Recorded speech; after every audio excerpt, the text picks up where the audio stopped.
हमारे जंगल में जो नया पंछी मार्ट खुला है वहाँ से लेकर आई हूँ। क्या तुम्हें पसंद आया? बहुत अच्छा है। तुम पर बहुत अच्छा लग रहा है। हाँ, बहुत अच्छा है। उनकी बातें चल ही रही थी, तभी वहाँ पर कबूतर अपने बीवी और बच्चों के साथ आ जाता है। अरे कबूतर, कहाँ गए थे इतने दिनों से? हम बाहर विदेश गए थे।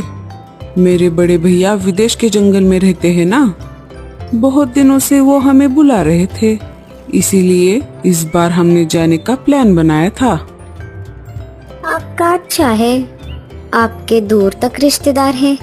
अगर मेरे दूर के रिश्तेदार होते तो मैं भी उनसे मिलने के लिए चली जाती, वापस इस जंगल में कभी ना आती। उतनी दूर तक उड़कर जाना कोई बच्चों का खेल नहीं है मीनू मौसी। ऐसा सिर्फ हम और हमारे जितना उड़ने की क्षमता रखने वाले कुछ गिने चुने ही पंछी कर सकते हैं।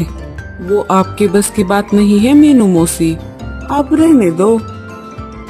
तुम्हें क्या लगता है मैं दूर तक उड़ नहीं सकती?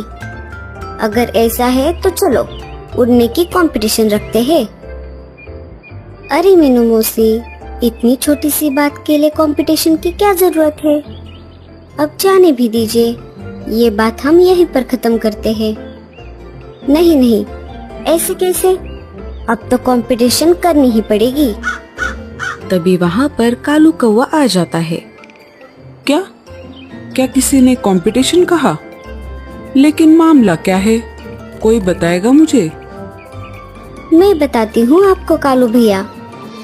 रानू चिड़िया कालू कौवे को सारी बातें बताती है। अच्छा, तो ये बात है। लेकिन मीनू मौसी, अगर आपको कंपटीशन रखनी ही है तो ऐसी रखिए जो हम पंछी नहीं कर सकते। मतलब आप कहना क्या चाहते हो कालू भैया? देखो, उड़ना तो हम पंछियों की फितरत में है, लेकिन हम जो चीज नहीं कर सकते उसके अगर हम कंपटीशन रखें तो पता चलेगा कौन है ज्यादा समझदार। तो आप ही बताइए कालू भैया, हमें कौन सी कंपटीशन रखनी चाहिए? मेरे घर पर पंपकिन के कुछ बीज पड़े हुए हैं। मैं हर साल बारिश के मौसम में पंपकिन की खेती करता हूँ। हम एक काम करेंगे, मैं मीनू मौसी और कबूतर को एक एक पंपकिन का बीज दे दूंगा। आपको वो बीज मेरे खेत में लगा देना है और उसका ख्याल रखना है। जब पंपकिन को तोड़ने का समय आएगा तब हम उसका वजन करेंगे। जिसका भी पंपकिन वजन में ज्यादा भरेगा वो इस कंपटीशन को जीत जाएगा। मुझे मंजूर है, मैं इस कंपटीशन के लिए तैयार हूँ। हाँ, मुझे भी मंजूर है। कालू भैया, मुझे भी इसमें हिस्सा लेना है। मैं मेरे उगाए हुए पंपकिन से एक अच्छा सा घोंसला बनाऊंगी। हाँ कालू भैया, मुझे भी हिस्सा लेना है। क्यों नहीं, अब दोनों भी इसमें हिस्सा ले सकती हो। ज्यादा पक्षी होंगे तो मजा भी ज्यादा आएगा। आखिर में हम परीक्षण के लिए तोता राजा जी को बुलाएंगे। तो फिर ठीक है, कब शुरू करनी है कंपटीशन? तो चलो अभी से शुरू करते हैं। आप सब आगे चलो, मेरे खेत में इकट्ठा हो जाओ। घर जाकर मैं पंपकिन के बीज लेकर आता हूँ। थोड़ी ही देर में सब कालू कौवे के खेत में इकट्ठा हो गए। कालू भी बीज लेकर आ गया। कालू ने सबको एक एक बीज दे दिया। चारों ने अपने अपने बीज जमीन में लगा दिए।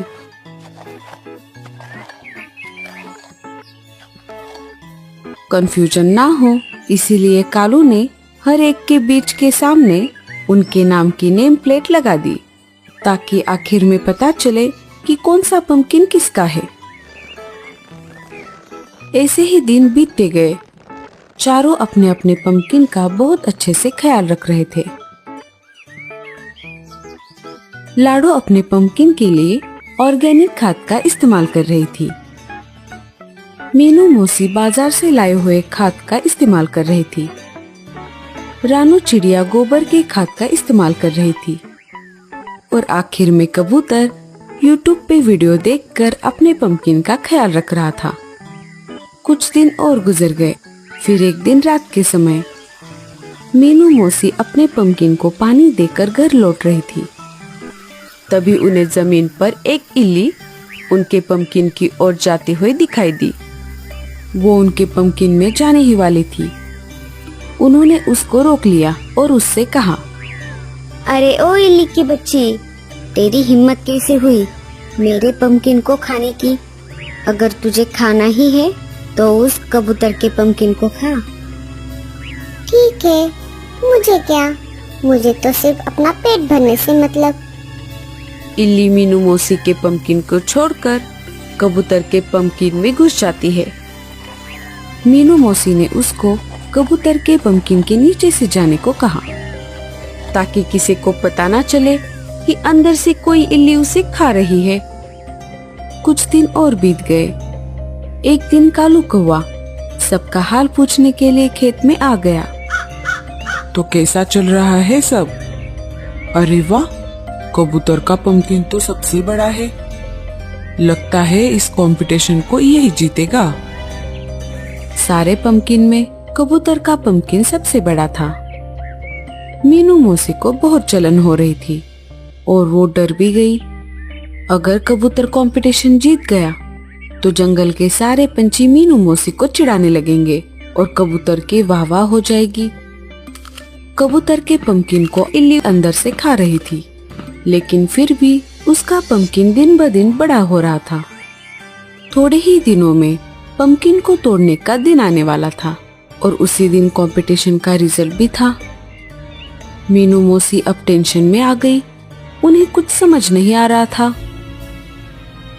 इधर रानू और लाडो चिड़िया के पंपकिन साइज में छोटे थे, लेकिन बहुत अच्छे से बढ़ रहे थे। उन्हें कंपटीशन जीतने से कोई मतलब नहीं था।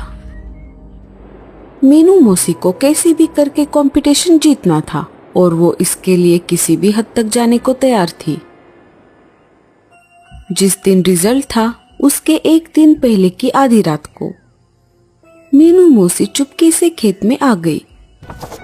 उन्होंने अपने और कबूतर के नेम प्लेट्स की अदला बदली कर दी। अब देखती हूँ ये कबूतर कंपटीशन कैसे जीतता है। मीनू नाम है मेरा। कोई उन्हें ऐसा करते हुए देख ले, इससे पहले वो वहां से निकल गई। सुबह हो गई। आखिर वो दिन आ ही गया। कालू कौवा तोता राजा को लेकर खेत में आ गया। चारों के पंपकिन एक एक करके तोड़े गए और उनका वजन किया गया। सबके पंपकिन में बड़ा और सबसे ज्यादा वजन वाला पंपकिन मीनू मौसी का निकला। अरे वाह मीनू मौसी, आपने तो कमाल ही कर दिया। राजा जी विजेता का नाम घोषित करने ही वाले थे, तभी कबूतर ने कहा, रुकिए राजा जी, मुझे लगता है मीनू मौसी ने पंपकिन्स की अदला बदली की है, क्योंकि मेरा पंपकिन सबसे बड़ा था। चाहे तो आप कालू कौवे से पूछ सकते हो। कुछ दिन पहले कालू कौवा खेत में परीक्षण के लिए आया था।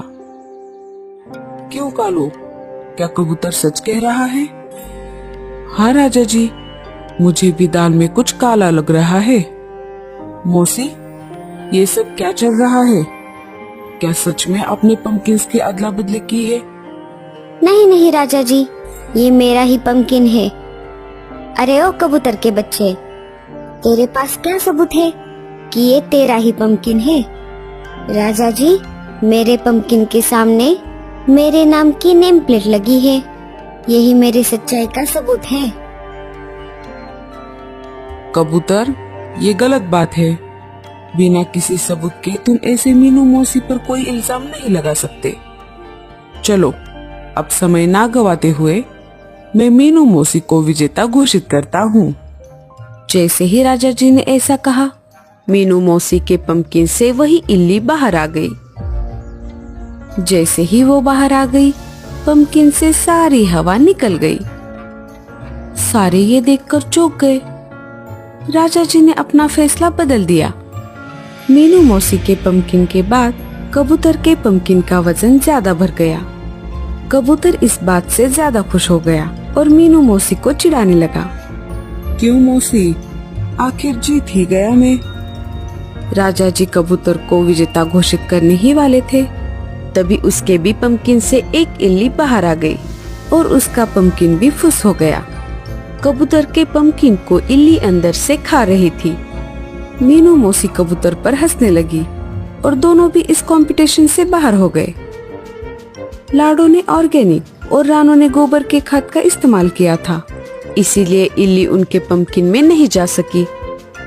अरे नाशपिटो, ये तुम दोनों ने क्या कर दिया? सिपाहियों, इन दोनों पंपकिन को उठा लो। हम इन दोनों पंपकिन से हमारे रानी के लिए एक अच्छा सा घर बनाएंगे।